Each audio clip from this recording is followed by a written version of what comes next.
Covaxin has demonstrated protective efficacy and immunogenicity in non-human primates in phase 1 clinical trials in India. Covaxin, the indigenously developed COVID-19 vaccine developed by the ICMR and Bharat Biotech International, is being tested at 12 institutes across India. According to media reports, the results of the first phase of testing are encouraging. Coronavirus cases in India sprinted past the 46 lakh today with a record spike of 97,570 infections being reported in a day. The death toll in the country has mounted to 76,271 with 1,209 single-day fatalities due to the coronavirus. Of the 46 lakh cases, over 36.24 lakh have recovered so far, according to the Health Ministry. As the coronavirus cases continue to rise across the world, a Chinese coronavirus vaccine developer had announced that more than 1 lakh vaccinations have been given. It also said that none of the people who received 2 inactivated coronavirus vaccines it developed have shown adverse reactions and none has contracted coronavirus. Under the sponsorship of MS Ibudho Panganba Enterprises, Hyanglam, the Integrated Institute of Sustainable Management IISM, kicked off a month-long skill training program on agriculture and allied sectors at Hyanglam Terapisak Khongnang Makhong today.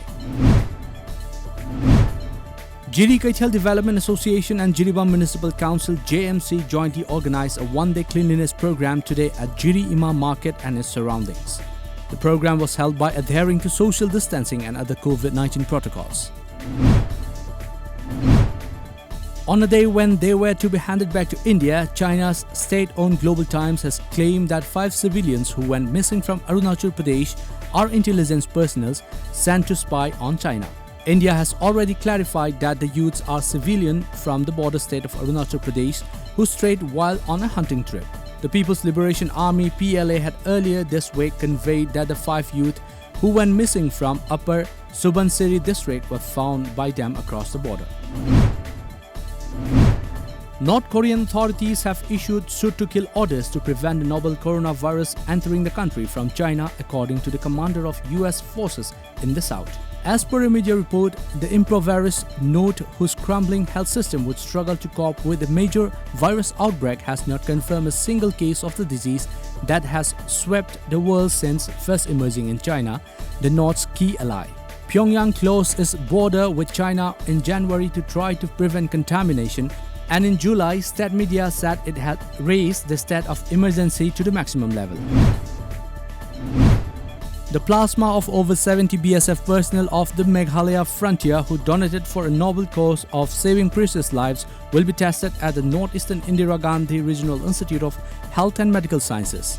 The hospital has prepared to set up a plasma bank but yet to make it functional.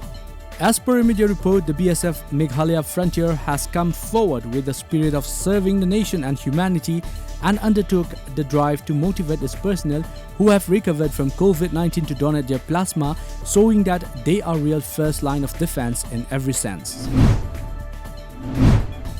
An earthquake of magnitude 6 occurred today, 407 km northeast of Tokyo, Japan. According to the National Center of Seismology (NCS), the earthquake struck at 8:14 a.m. today.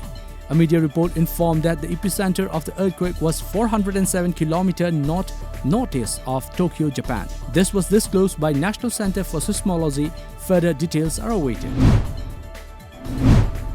The United Nations General Assembly overwhelmingly approved a wide-ranging resolution on tackling the coronavirus pandemic over objections from the United States and Israel, which protested a successful last-minute Cuban amendment that strongly urged countries to oppose any unilateral economic, financial or trade sanctions.